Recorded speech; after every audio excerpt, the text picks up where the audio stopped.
Welcome to the C3 Podcast, Conferences, Conventions, and Continuing Education, presented by Engineerica Systems, a resource for our current clients and prospective clients with industry news, event expertise, and innovative technology. And we are your hosts. I'm Janelle Connor, an educational events planner, Asher Lazo, conference tracker expert. Hello. As well as Rachel Gray, event technology consultant. Hi, how are you? Today we're talking about innovative tools and technology in the virtual event space. Also today, we're interviewing Liz Caruso, so excited for that, and we'll talk about some upcoming events and event news. All right. So, Asher, let's talk about innovation and some cool things that are happening.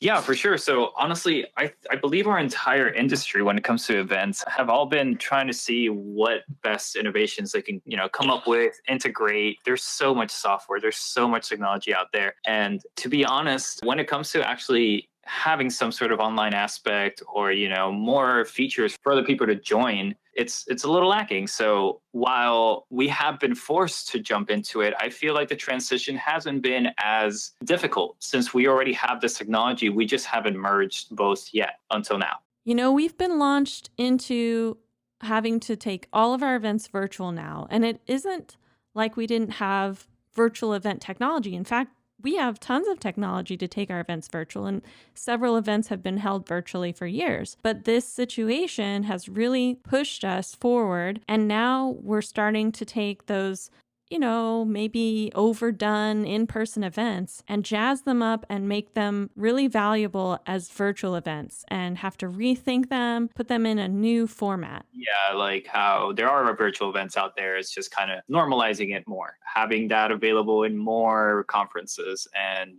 figuring out how to change the perspective of just running an in-person event. I tend to notice that a lot of these events have been happening on site the same month, the same week, every year in person, kind of, offering the same thing because, you have grown an audience to your yearly event. But now that we've been forced over online, we want to use some of these technologies that are out there. There's so many ways of implementing online features to conferences that a lot of conferences are using already, but we're trying to get that more widespread. We're trying to implement all these technologies to have your event be as successful, as great as it could be still in a virtual world. And hopefully once, this is over with everything that has been learned from the virtual aspect, it's not something that, I know we've touched on this before, but it's not something that's going away. It's going to be more of a supplement to your on-site. So everything that's being learned now, everything that we're implementing, even though right now it's already increasing your event's reputation or success, once we're back at in-person live events, this is still there, which will help even more. I mean, at the end of the day, what it does is increase your events numbers because not only are you having an awesome on-site event, you're also having an awesome online event. And with all the technology that we have, we can make sure that both versions are the best they can be.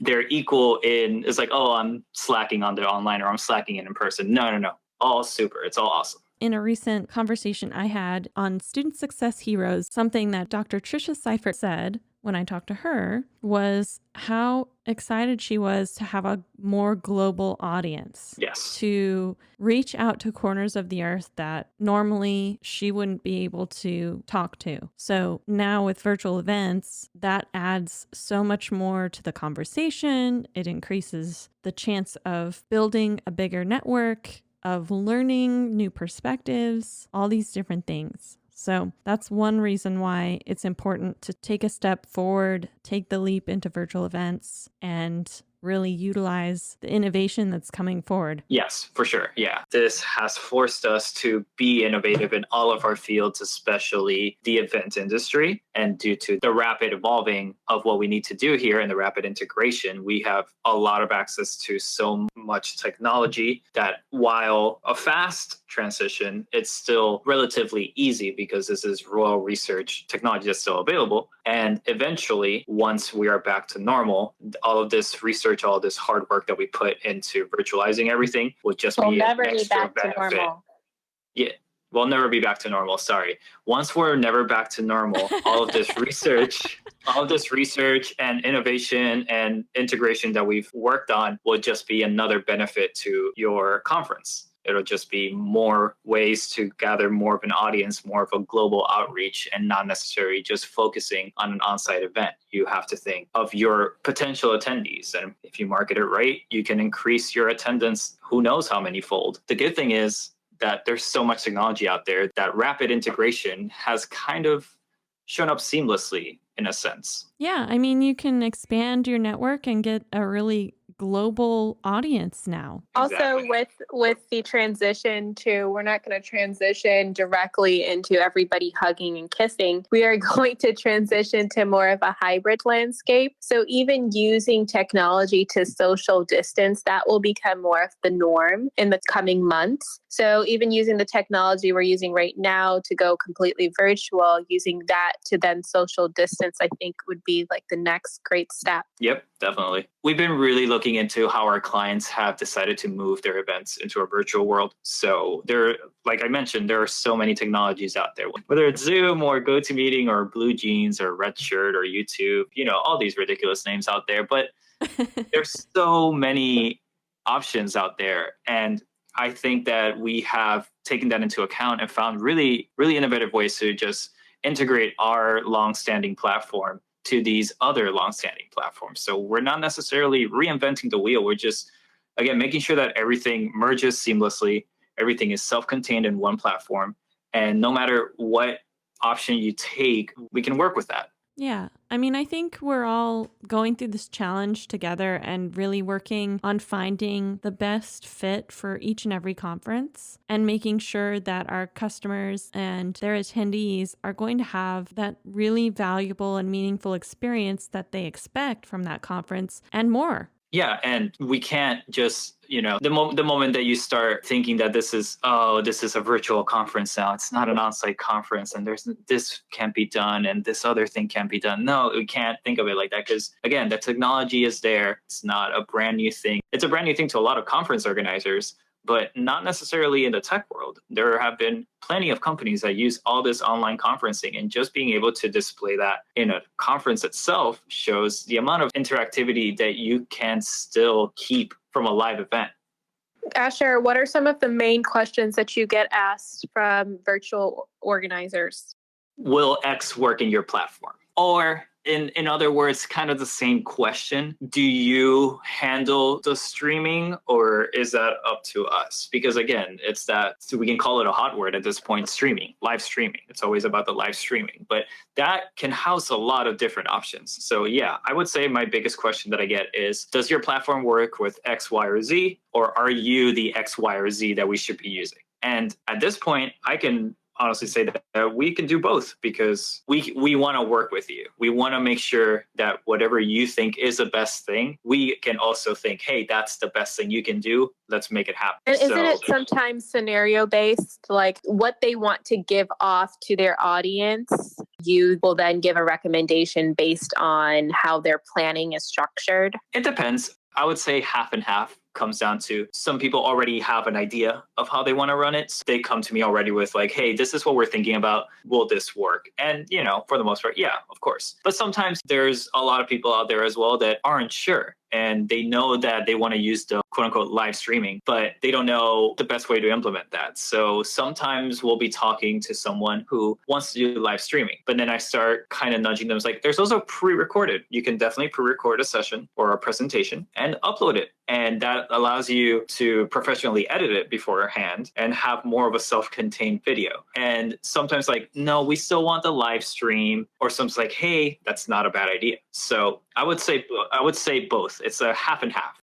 Well, and something that we're trying to do is encourage our clients and encourage our prospective clients to educate themselves in the various types of streaming, the various types of technology, so that they can make a better informed decision that better fits what they need and what their audience needs. Rachel, what kinds of questions are you getting when people are investigating Conference Tracker and other technologies? Well, sometimes it has to do with the structure of the event, and so I always recommend thinking outside of the box. You can literally host a cooking class as a session. So if you want to think that outside the box, you can. Or, something else is maybe my exhibitors, you want to give your exhibitors as much exposure as you you can. So even setting up an exhibitor room or several exhibitor rooms within our sessions that people can actually go through a conferencing platform to have a conversation within sessions. There's so much that you can do. It's just a matter of formatting your event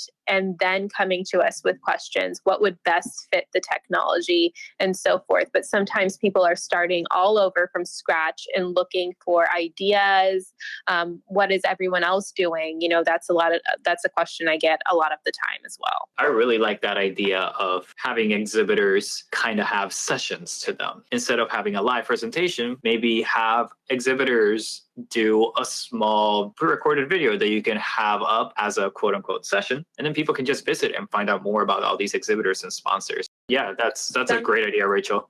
Another thing I realized is, this is a very specific example, poster presentation. So in the academic world, a lot of the time you do research, and then at a conference, you will have a poster presentation. So then how does that fit into the virtual environment? And what I've been recommending is having the same thing but putting it in a session, right? So people can see, okay, there is people presenting in 45 minutes. I can click on that presenter's name, see a bio, see what they've been researching, kind of like an overview, even in the session, linking to a PDF that could have more to do with the research study, and then even putting information into the comments that will be essential for people who are watching that session on demand, so they can even look back and say, oh, okay, someone else asked this question, what was the p-value of this? Or, just to get super specific, but you can always have that information there. So that's something that wasn't available before, right? If you're doing a poster presentation, it's just you do that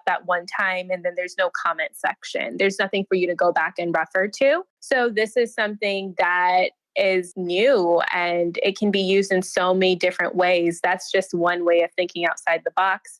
But literally just having a conversation with these organizers who have different needs, you can just strategize and pretty much brainstorm on how you can use technology to best meet, the need.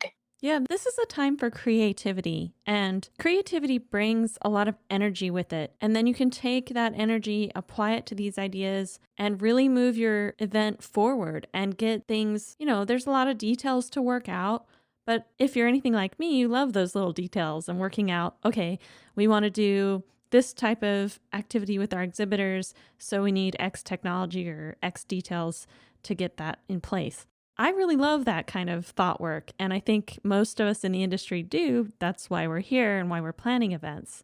I think we should take advantage of this situation, and I think a lot are, and really enjoy the process and keep our spirits high, stay motivated, and get to know this technology and all of the new technologies that are coming out or that are being discovered. Maybe they already existed, and enjoy it. For sure. I 100% agree. It's just those little things that you at first like, how do I fix this? And once you figure out that perfect solution, it can just become such a cool thing that you can market for your conference. A lot of people are having little meetings in virtual conferences where while you have all your sessions and your online presentations, there's a small little hangout room, little breakout space. You can just hang out with other people that want to hang out, talk about things. And touching back on what Rachel said, one of the good things about having things virtualized is that it's not a one-time thing. It's not, oh man, I really wanted to go to this session, but I have to go to this one that takes place at the same time. The good thing about the virtualization is that you can store things. So comments, questions, the videos, all that, you have the option to store it. So if someone does want to attend at a later time, they can. And if someone does want to look at those questions that they probably have themselves, they can see, oh, look, someone already asked that question and here's the answer. Perfect. It's not just now a 1, 2, 3 day event. It could be, sure, the live portion of it could be 1, 2, 3 day, but you can still work with your attendees and give them a little more time to access things and a little more time to get as much as they can from the conference. Great. Well, thanks so much for these thoughts. I hope they're helpful. We're going to move now to our interview with Liz Caruso, CEO of Liz King Events. So we'll go to that now. Thanks.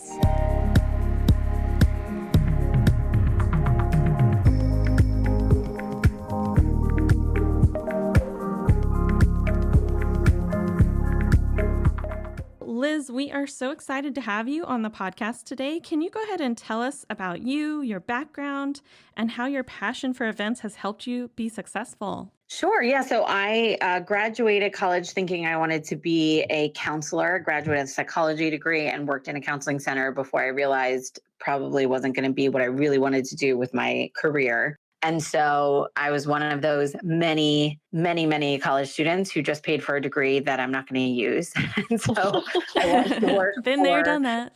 Yeah, exactly. Yeah, So I same went to here. work for Columbia University as just an administrative position. I was very organized and really good at administrative type of tasks. So I did that. And I actually happened to be the administrator on the event planning team for the Career Center. And so it was in that role that I started looking around, and I was making name tags and table tents and sorting Excels. And I was thinking, what are you people doing? And it was then that I realized it could be a career. And I think, like most good career matches, it was one of those things where I just looked around and I thought, this is what I always do all the time. I didn't know I could make money from it. I didn't know that was a job. And so I talked to my boss, and I got promoted 3 times in my first year to be in a role that did the events. And that was kind of how the industry relationship started. And I didn't know anything about it. I was just like in awe that you could do this for money. And I was learning on the job. I think a lot of it did come naturally because I was always one of those people who was just, I mean, to this day, I throw every single event in our whole family and friends, and I'm always coming up with ridiculous things to do. Awesome. So I did that for a few years before, basically getting bored and starting my company. And since then, I guess the rest is history. Isn't that what they say? Yeah. When did you start your company? How long ago? It'll be 10 years this coming August. So I Wow. started it while I was still working full time at Columbia, and I did it part time for a little while before I went full time 2013. Wow. So I ran it for 2.5 years, kind of on the side, figuring out what I wanted to do with it. I didn't have nearly enough confidence to think that I could actually run a business. So it took me a while to kind of figure out what I wanted to do with it. And then kind of took the leap in 2013. Well, congratulations on almost a decade of success here. Thank you. I can't even believe I can't believe I made it this far. And every year is like a blessing, and it's crazy at the same time, of course, but it's all good. That's a wonderful story. I mean, your history starting in counseling, Columbia, and now your own business, 10 years in. That's amazing. It's a lot of fun. Yep. I have a very similar story, actually. I started at Valencia College as a support staff member for the English department and moved into supportive roles. And then I ended up being an administrative assistant for institutional assessment. And we started putting together conferences, full day meetings for representatives from colleges all around Florida to come. And I was the event coordinator for that. And then I moved into a role in faculty development where I planned a 5-week conference style program for the faculty members to go through during the summer. So I got to work in events and get to know the industry before I joined Engineerica. And now I support both educational software and events software. And it's really cool. Such a good path. Yes. Yes. So Liz, you talk about events a lot as a way to, get results. Can you tell us more about how, you can structure events to reach a specific goal? Sure. So I think my obsession with the strategy is what makes me a much better corporate type planner than special events. I always joke, like, I don't have the emotional capacity to be a special event planner.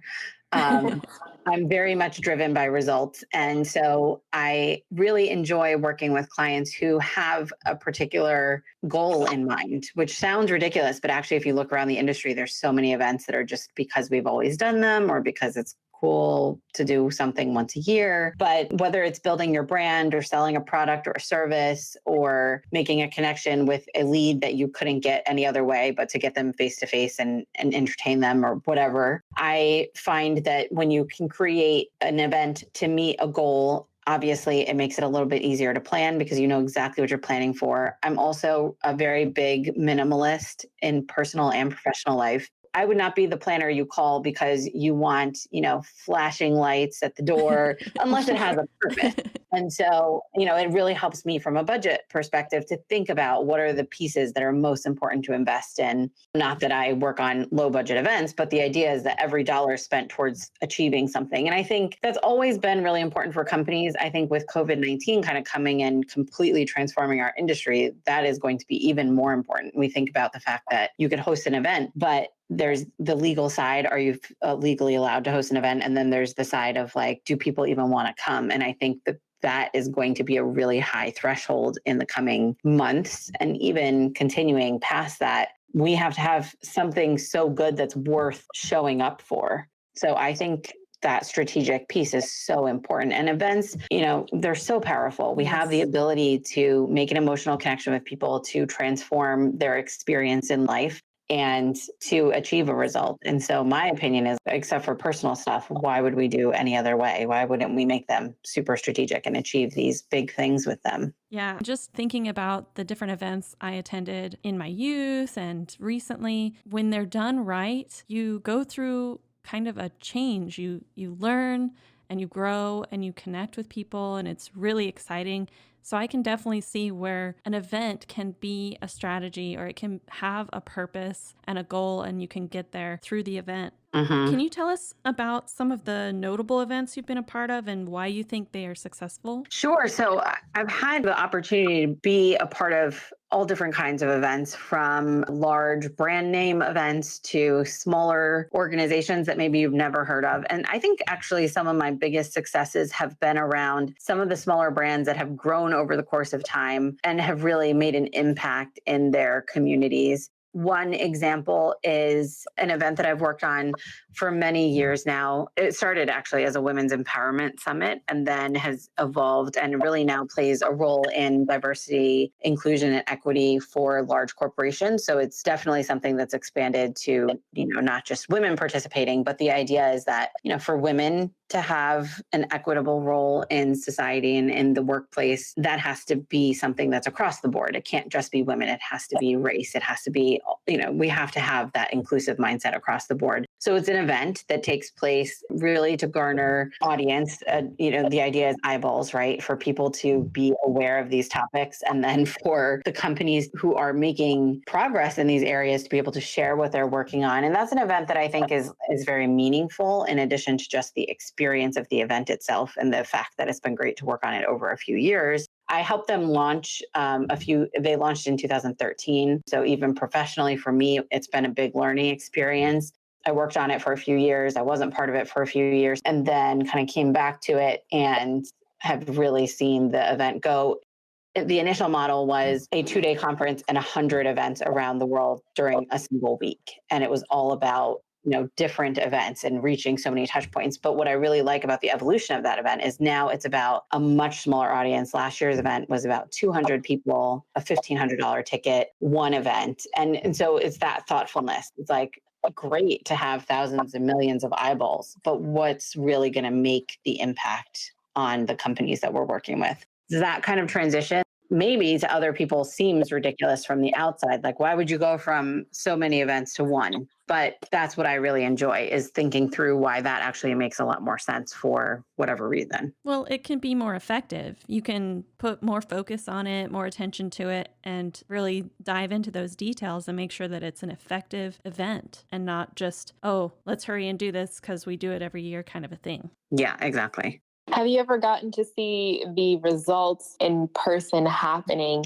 at one of these events? Like you've actually seen some type of transformation, or maybe where it finally clicked for an organization. They're like, okay, this is why we need inclusivity, or this is why we need, what you're trying to really promote. Oh, absolutely. We've definitely seen it at that event. And we've had examples of clients where, let's say they want to sell a product or service, but they also want to reach a much larger audience, and they have limited resources because it's a single person who's really at the head of the organization. Obviously they have a team, but we're not talking about like a large corporation like Coca-Cola. So in those cases, we've done some events, for example, where we have one client who does an event. It's a very high price ticket for a weekend event, but it's a very small audience. It's only about 50 people. And we curate the content, we curate the entire experience. In this particular case, it's about living a rich life. So they get all these really cool experiences in New York City. Obviously, this was pre-COVID, but they would, have helicopter flights around the city and all these cool things to experience what it would be like to finish this program and to be big and fancy and rich with all of the things that you want to do in your business. And what I think is really cool about that is that the focus is definitely on just those 50 participants. The ticket price is, again, really high. It's definitely a 5-figure ticket. And we then record all of that content and we're able to publish it so that it's a much cheaper ticket for a much wider audience. And so we're able to see the results in a lot of different ways because we are able to reach a ton of people. I think my understanding is that that's a 7-figure business just in the recordings. But then we were also able to basically make a similar amount of money from only 50 people with an amazing live experience. And so to me, that's a really good example of how we could use events strategically to make the revenue we want, to achieve the goals on multiple levels. And then you see that transformation happening in person and the ripple effect of what happens with people who participate in different ways. And I really like the idea that it's a different experience and you can opt into what makes most sense, not only for your budget, but where you're at in your content and your learning trajectory. So you mentioned the pandemic, COVID-19, and having, probably a different experience now. So, with the strategy that you usually employ, how is that changing for you right now as you plan events during COVID-19? Are you approaching things differently? I mean, what you just explained now as an event technologist, that to me means hybrid event, but that's a very new term in technology right now. So how are things changing for you right now? Yeah, it's funny because I've been doing virtual and hybrid events since I started in 2010. It's funny because everyone feels like this is new, but this technology has been around. And I feel really blessed because I've been using it for years. So, the pandemic has actually been I think this will be my highest revenue year ever. I've been busier than ever, which is crazy given that I know so many people in our industry are really struggling right now. I had a call with a client this morning and I was literally just telling her the events world has the capability in some cases, and in this particular client's case, you have more opportunity than you've ever had because virtual was kind of a afterthought. It was if we had the budget or if we felt like it, or I guess if we have to. Those were kind of where people added the virtual components. What we've done is accelerated our industry and our comfort level with technology at least 10 years in advance. And so a lot of the stuff that we were working on that we felt like, yeah, it's a great idea, but people are just not really going to buy into it or they're not really going to participate. That's not the case anymore. I have 6-year-old nephews who have only talked to their friends on Zoom for the past 3 months, and they can school me on Zoom now. They're showing me around all different kinds of virtual platforms. And that is a really good sign. And I think for the events industry, whether it's fully virtual or I think the hybrid component will be very critical to us bringing back large events. But in addition, I'm seeing people be really smart with what else we could do on virtual to provide value to our attendees and keep them engaged. So for example, I think a huge opportunity that I'm seeing my clients do, and I'm actually doing this as well, is not just moving your conference online, but adding some kind of a membership component that you can provide content year round and also have the same kind of conference experience, which again, you get to do so many different things. When you're not flying people into a location for a day or 2 or 3, we can play with all kinds of meeting times. I just did this Pivot Virtual Summit, which was 2 weeks of content for only 2.5 hours per day. And then you can do networking opportunities and really play with the format and really be creative about how we're engaging people. And it gives us so many opportunities. So obviously it literally has decimated our industry in many ways, but it does give us really good opportunities to enhance those relationships with our clients and achieve those goals. A lot of the stuff that I think would have been just kind of poo-pooed as an idea a few months ago even are now suddenly huge revenue opportunities for clients. Right. We've definitely, we've been talking to clients and there's a lot of value from a virtual event. There's so many more people you can reach, so many more, virtual tickets you can sell if that's your goal. And we really need to take advantage of that right now and propel our events forward. So it's really exciting to me that you did this Pivot Virtual Summit, and I wanted to ask you more about it. It looked like you had 35 plus thought leaders in the industry, and I'm just wondering, how did this event come about? How was the planning for this event? So as soon as COVID-19 hit, my brain started twisting and I'm thinking, what can I do? And of course, there's like a huge influx again, because I've been doing virtual events for years and people have known that. And I ran an event called Techsy Talk Live for several years that was really about educating people on event technology. So people kind of know that I know those things. And so I started getting just a ton of inquiries from other planners, mostly who want to become virtual event experts, which I try to warn them not to do that right now. But there's so many questions. I haven't answered the question, what's the best virtual platform out there? Way too many times. It's like, there's not one for everyone, and trying to educate around that. And so I just started to realize that there's a huge need right here. There are a lot of not only tech questions, but there's a ton of business related questions. What does this mean if you're an independent business owner like myself? How do you survive? What things should we be planning for? What are venues looking at? So really tried to take like a industry-wide perspective. We even had some sessions on special events and event design, which are, not my specialties, but really trying to look at what does the future of the events industry look like. In any case, in any situation, when I'm faced with something where I don't have all the answers, my go-to is, all right, well, then let's pull in a lot of perspectives and just see what I can glean from learning from a lot of different people. I love it. So we ended up pulling together 2 weeks of content. We did end up having, I think, 47 speakers and 45 sessions or something like that. It was a crazy amount of content, but it achieved for me what I hope it achieved for everyone else, which is it was really grounding. We started the Monday after George Floyd was killed. So that added a whole component as well. And I think we came into that Monday morning and I literally said in the opening, like, I don't even know if we should be doing this right now because the world feels really crazy. And I feel like there's so many topics we could be talking about. By the end of the 2 weeks, it was like, we have so much hope. Mm-hmm. There are so many great things happening in our industry. There are so many opportunities. And I think we only really found that by spending that time together and really digging into the content. And I think in any area, whether you're looking at technology or inclusion or whatever, we see that when we work together and we collaborate, there are so many opportunities. And so I'm sure that is pretty stressful to go through, but I got a lot out of it. And so I hope the other participants did as well. So it took me a few weeks when COVID first hit to figure out where could I provide value. And then we kind of launched it May 1st. We planned it for June 1st to the 12th. So I had exactly a month to plan it and get it all going. We ended up having over 1,500 people register, which was amazing. And so many people participate throughout the week. And it was a free model. It was like a freemium, free to participate and then paid if you wanted to access the recordings. Yeah, and I saw it's still available. I think it's $49 to get a pass. Yeah, and that's for all the sessions. This is like $1 a session, basically.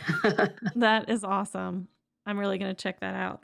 You already said some of the major takeaways, like there's a hope for moving forward together and that we're all in this. But what other major takeaways did you hear during the event? So I think collaboration was a key. I know, and I'm sure you guys would agree from doing virtual events for many years, I've been a big proponent of the fact that it doesn't make sense for everyone to become a virtual event expert right now. First of all, you're not going to do it in 2 weeks. That's what those of us who have been doing it for years. Yeah. If we could have done it in 2 weeks, we would have done it in 2 weeks too. It takes time. And I think it's not smart for our industry to just start. I looked yesterday on LinkedIn. I just typed in virtual events and every event planner profile has it in their headline, virtual event. Oh boy. Like, I guarantee you haven't done any virtual events or you've done one or two. So really around collaboration, I think it's so much more important to rely on people who've been doing this and to partner and to work together so that we can provide a great experience for our clients. Because one of my biggest fears is that we're going to say that we're amazing at this. We're not really going to be amazing. Our clients are going to think it was a huge fail. They're going to swear off virtual events for the next 10 years. Yes. And all this acceleration would have happened for no reason. And we talked a lot about not just virtual events, but just the power of collaboration in general for independent businesses who are struggling, but also for corporate in-house planners. Like we have to just work together. So that was a huge lesson. I think for me too, the meeting format idea was really a test for me. I was curious about that format, really short sessions for multiple days as compared to trying to keep people engaged on a computer for 8 or 10 hours a day. And it worked really well. We Awesome. had people, we actually had one person from Singapore participate from midnight to 2:30 a.m. every day for 10 days, Oh, wow. which is just crazy that the content was interesting enough for her to do that. Even in different time zones, I noticed that noon to 2:30 did work very well Eastern time. On the West Coast, we had people who were just kind of like waking up and starting their content every day with us. And then we had people really participating from all around the world. It was kind of a meeting format test as well. And I learned a lot of things, but those would be two of the, first ones that I would mention, I guess. Excellent. Yeah. So what was said? What was the takeaway in terms of technology for the events? So I think the huge takeaway for me is that it's really important, in my opinion, to do the live component. I know that I've been seeing a ton of people doing pre-recorded sessions and pre-recorded with live chat, like live Q&A. Simulive, I've heard that term. And I just think that there's too much content available on the internet as it is. And so adding to that with more pre-recorded content, it doesn't give us that transformative experience that we're looking for. It's so easy to like play it in the background and walk away, or to just skip it altogether. And so I think webinars have kind of killed that piece of our industry for the last 15 years. You could sign up, you know you're going to get the recordings to your email. And so you don't participate live and you don't listen to the recordings. And I think that is a huge missed opportunity, is to just, I understand that it does alleviate kind of the day of, oh my God, what if their connection stinks or they don't sign on properly or whatever. But we have those issues with the live event anyway. And I think that we need to become professionals at figuring all of that out and testing properly and whatever. But the live piece, I think, is so critical to the connections and the learning. And those are the two pieces that people come to live events for. And I don't want to see us lose those because it's easier to pre-record or to set something up and let it run.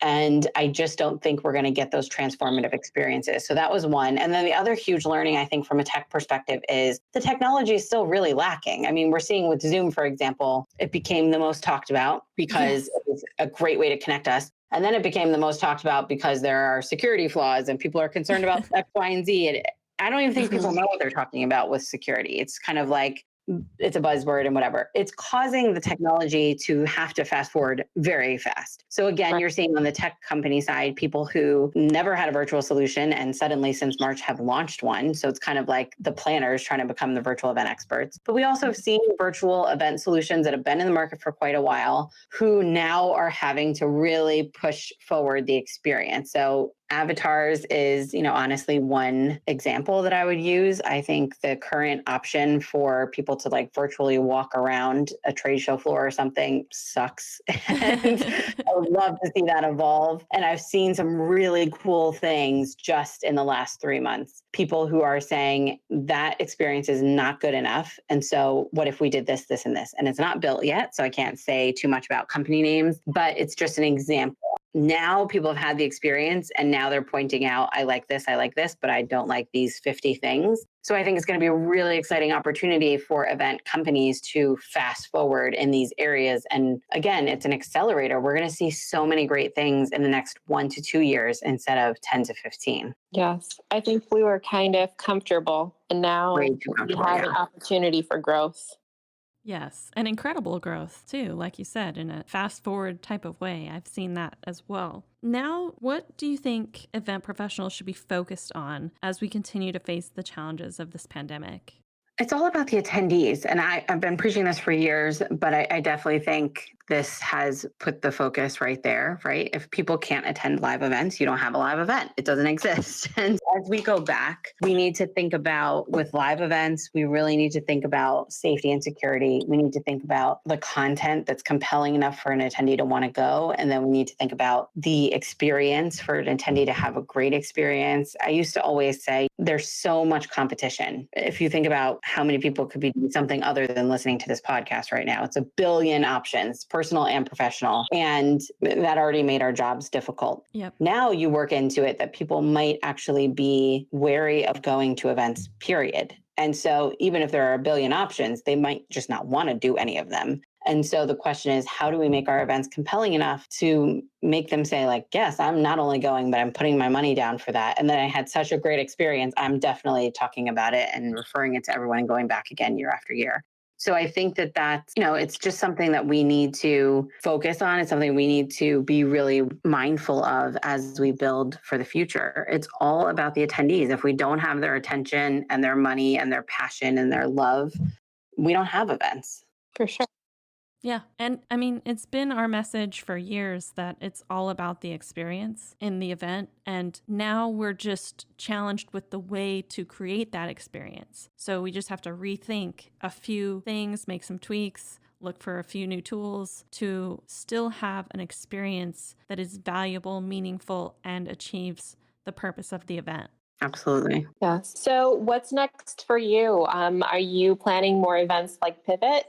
Yes, I'm really excited to share that we are bringing back the Texi Talk brand. That's an educational event technology brand that I've ran for many years, and I sunset it in around 2017 because I just felt like, okay, now everyone's talking about event technology, so we don't really need to do it on our own anymore. And clearly the conversation is back, and we're just seeing more than ever so many requests for this information, specifically in the virtual space, but also I know we're going to see them about hybrid events, about event engagement and how that relates to the virtual experience. And like I said, I've been doing this for years, so I'm excited to share that. So we're bringing back our Texi Talk Live conference, which will be virtual and global this year, and it's going to take place in the fall of 2020. We are doing a virtual event tech showcase. So just an opportunity this summer for planners. Again, we get that question all the time, like, what's the best platform? Well, it really depends on what you need it for. And so we're going to be featuring 8 to 10 companies one afternoon. And so planners can sit on this showcase, see all the different solutions. They're going to all have the same slides. So we can see, what is it? Why are you different from the competition? What do people need to use you for over other companies? And so planners can really start to sort out what are the options that would be a good fit for their event. So we're launching with those 2 events. And I think more importantly, an ongoing membership. I talked a lot about collaboration. So what we're doing is just basically for $50 a month, you get access to Texi Talk Live, to the showcase, to an online community, to a member directory. And so this ability to have monthly education, larger events throughout the year, member access and community, people will be able to get access to all of that. So really, really excited. It's a lot of stuff I've been doing over the years and bringing it all together in one place and providing all the solutions year round. It's a big project and really excited to get back into it. Well, this is so exciting. I definitely want to be involved and participate. That sounds really neat. Where can we find more information about that?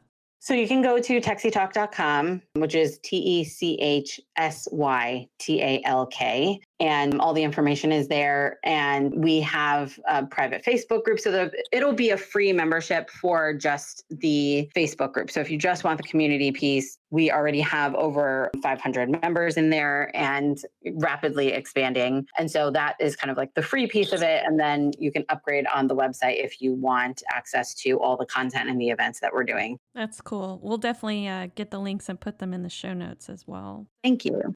So we have a lot of event professionals who've had to hit pause. They may not even be working right now. And there's a lot of challenges that they're facing. Mm-hmm. So what can event professionals do at this time to stay motivated within the community? Well, I think everyone is motivated by different things. I know I'm motivated by thinking about that impact that we can make and just really, I think, understanding that I've been obsessed with this concept over the past few weeks. So excuse me if I go into too much detail here. But event professionals, our value is not that we plan events. I think we've gotten too much into that, and we've focused on, I am an event planner. I produce events. That's what makes me valuable. And we offer so much more than that. And I think we have to define that value on a much higher level. And that opens up a world of options for us. If we see ourselves as the ultimate connectors, as the people who push success and progress on different causes because we bring people together, that is a definition that allows us to do it in person, virtual. It allows us to do it through memberships, through events, through all these other components. And I've been kind of pushing for years for event professionals, especially independent professionals, to think about their service offering as more than just event planning services. But what if you could make your money through management with your clients on other aspects of their business? What if you could do public speaking? What if you could do consulting? If we see our value as more than just we know how to plan a live event, it opens up a world of opportunities. And I think if we can use this unfortunate downtime to reassess, what are we really passionate about? What kinds of projects do we really love working on? Where can we provide the most value? And again, on the highest level. I think it's motivating to then, once you do that, just watch the doors fly open in terms of what we could be doing right now. We're not limited to sitting at home stressing about when live events are going to come back. That's great. When they do, we're going to be back to them, and they will. But in the meantime, we have so many things we could be doing, Yeah. It's about seeing your value as more than just an event planner, like a live event planner. And I think that's, it's challenging for people to think that way. But again, it's kind of forcing people to do that right now because we don't really have a choice. Yes. It's taking a positive perspective of an unfortunate event. And I really like that. And that's what we've really tried to do here at Engineerica. But I'd like your perspective. I mean, we're in development meetings all the time, software development meetings, trying to make our product offering fit what the event community needs right now. And so what would, in your perspective, be, as an event technology, the most that we could do to be helpful to event professionals moving forward? Yeah, it's such a great question. And I very much appreciate that you're asking that because, I think a lot of times it's just about the sales and like shoving the product down the throat. I don't think there's nearly enough event tech companies who are really wanting to be of service to planners. I think, one thing for sure is I think that planners right now are paralyzed in many ways. Their day-to-day has completely changed, and now they're not really sure where they can provide value. And I think probably from where you sit, it's a little bit easier for you to see where planners can be adding value beyond a physical live event, especially with what you do and the work that you do. So that education piece, I think, would be really great and valuable. I've seen some very rare companies who have reached out just much more on the personal level, like, hey, you must be very stressed right now. We are just checking in. We want to know what we can do to support you. We've had some cool ideas that we'd love to share with you that are not necessarily about buying our product and doing something, but getting those planners, again, motivated to think about how they could be doing things right now. And of course, part of that would be working with companies like yourself. So I think that personal touch base and the education is really important, showing people stuff that maybe right now they're kind of too frozen to think about. I think that would be one thing that I would recommend. And I think the other thing is really just continuing to innovate around that attendee experience and knowing that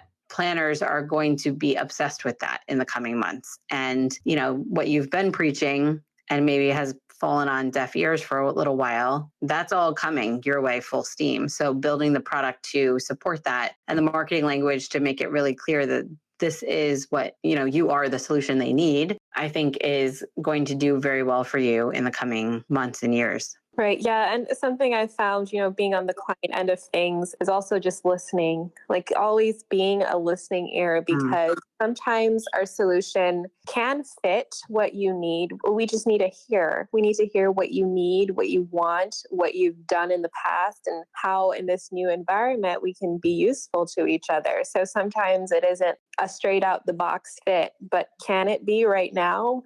I don't think so.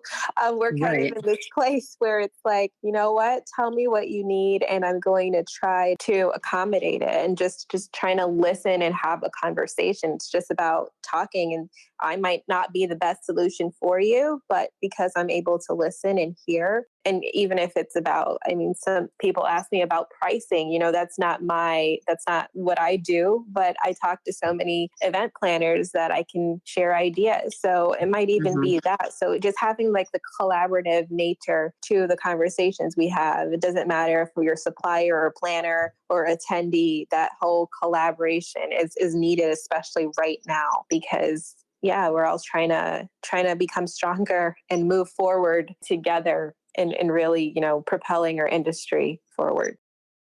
Yeah, I agree.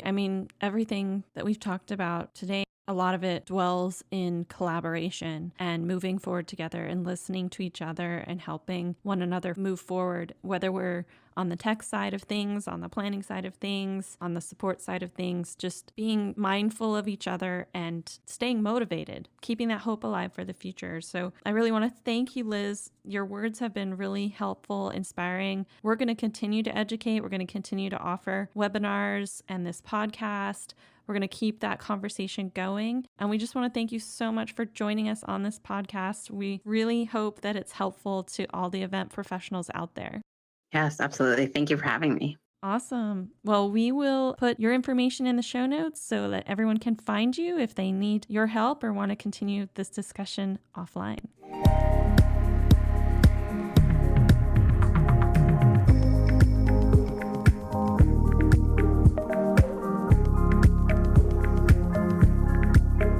Well, that was awesome. All right, Rachel, let's talk about events that are coming up and event news. Sure. So I want to start with something that has been mentioned early on in the podcast was the ability, not only in our platform, but with some of the webinars being hosted, to go back and view on-demand sessions. So some of the on-demand sessions hosted by the Event Leadership Institute, I found very interesting that stood out to me. And the first was on hybrid and virtual events. And if you go to their website, you'll immediately be able to see that. The second was on virtual events and the hidden dangers. I think that's applicable to everybody who's probably listening in. And the last is the road ahead, navigating the next 12 months in the events industry. So those three, was that three? Yeah.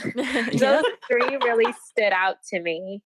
Awesome. Yeah. Those are some great resources. So we'll definitely put the links in the show notes. I'm really interested on that second one you mentioned there. Well, what was it again? The hidden dangers. Yeah, I'm really interested in those hidden dangers. I'll definitely have to check that out after this. Yes. All right. Well, now let's get into some of the upcoming events. Sure. So the first one I have, there's going to be the CMP candidate webinar. So apparently what's happening is the CMP, the meeting planner exam, is actually going computer based. So there's going to be a webinar to be addressing what candidates can expect from the exam. And that's going to be happening October 7th from 1 to 2 p.m.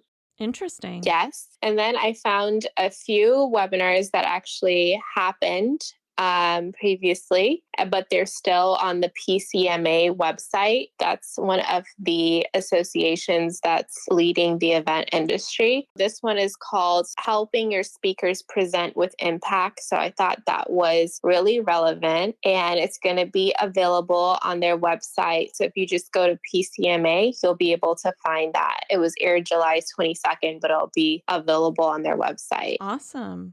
Did you hear about this Plan Your Meetings digital event series that MPI is doing? No. When is that? So it looks like they have different dates for the different regions of the U.S. So like there's the Northwest U.S. experience coming up on August 13th. And then there's a Rocky Mountain one on August 26th. And there's others. I'll post a link. But it looks like it's conference style event where they're going to be talking about the CMP test, eligibility and renewal. They're going to be talking about different resources related to hotels, meeting related services, and things to help, bring value to your organization, as well as opportunity to meet other industry professionals. So, but it looks like it's a place where suppliers and planners meet together so you can get to know each other and get to know your options out there. So I'm definitely going to check that out. Some really good things happening in the near future. And while I am usually quiet in this section of the podcast because I'm just listening and observing and, retaining information, I actually attended a webinar recently that I thought was very interesting. It is actually hosted by GoToMeeting, but it is presented by Nina Blander, and it is called Transform Your Average Meetings to Top Performing Events. And it was mainly about how most workplace meetings are getting to like a very stale weekly thing that just happens every week, and productivity could lower in these very monotonous meetings. And Nina had a great webinar where she basically explains to try and turn every single work meeting, doesn't matter if there's, barely anything to talk about or you have a lot of things to talk about, to treat them like full-fledged events, make them more exciting. And she offered a lot of research and a lot of things to really help with converting those meetings, whether they're presentations or workplace meetings or, online gatherings or anything that has to do with our new online world, to really exceed the expectations of all those meetings. So we'll post a link to that one as well. Like I said, it is hosted by GoToMeeting and Nina Villander. Yeah, it sounds really great. I'll check that out. Awesome.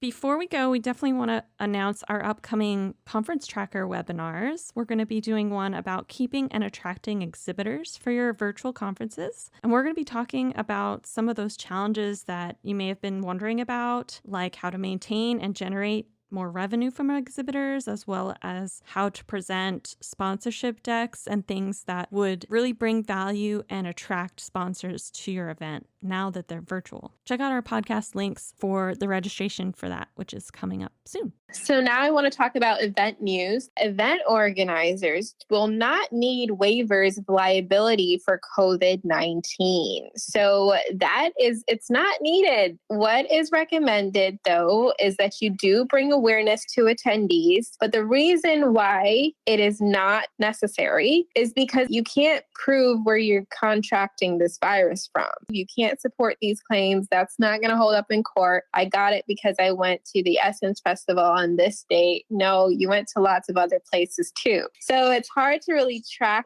that. However, again, it's very, very much recommended that you over communicate expectations for your event. So if that's masks, if that is social distancing, and you ask for like an affirmation that your attendees agree to follow these guidelines. So organizers do not have to produce waivers. Even if you've heard this, it's not true. That is correct. Okay. And then finally, the last piece of news is that Live Nation has announced its first drive-in concert series. Ooh. And so that's really fun because, we used to do drive-in movies.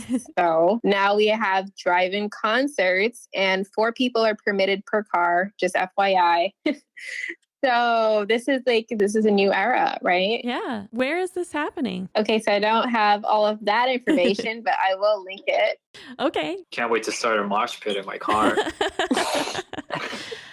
Yeah, I'm trying to decide, will they be able to see my concert t-shirt and know that I'm supporting them from the windshield? Well, you can take a selfie. There we go. Imagine how easy it would be to just wait for the merch table. You're just in your car like a drive-through, and then you go to the merch table and buy all your stuff from your car. Oh, that's cool. That's some innovation right there. You and I miss concerts. Asher, we can come up with some really fun things for this concert. Oh, for sure. Hi, please call me Asher Lazo. I will fix your online concert virtual drive-by event. Thank you. In exchange for VIP backstage, virtual backstage access, right? Yeah, you just prop up a camera behind the musical performance, so it feels like I'm watching them from behind, like VIP. Yeah, I like that. It'd be kind of fun to have different rooms that you can go in that are like different seats at a concert. So based on the camera angle and where it's placed in the concert venue, you get a better view of the concert. Yeah, that's hey, like when you can do that. It's true, because when you buy tickets for some events, especially like big stadium events, it shows you what you will be viewing once you get there, right? So it's like, oh, you're in seat J5 in row Q, then this is what it'll look like. So instead of that, just prop, some cameras in each section, and it's like, all right, this is the section you want, this is what your view will be like, and then you can adjust pricing by that. Oh man, this is just so much innovation. You could have a lot of fun. Oh man, I've always wanted to be an ideas man, especially for like Taco Bell. Yeah. I think I'll be good at this. Well, I have an idea for Taco Bell. I don't know if I want to put it in the podcast though, because I want some money from this. True. No. Shh. We'll talk about it later. Don't worry about it. Anyways, those are my events. Rachel, yeah. Let's get back to Rachel. No, I was going to say those are my events and my news, and that's all. Well, thanks, Rachel. That was great. This has been a really enjoyable podcast. Let's go ahead and thank our audience. Thank you so much for listening today. We definitely couldn't be here without you, so please share, subscribe, review, let other people know about it. We'd really appreciate your help with some shout outs on social media, and leave us a voicemail if you want. You can even tell us about your upcoming events. We'll play that on the episode if you'd like. And thanks. That's all, folks. Thanks. Bye. Bye. Bye.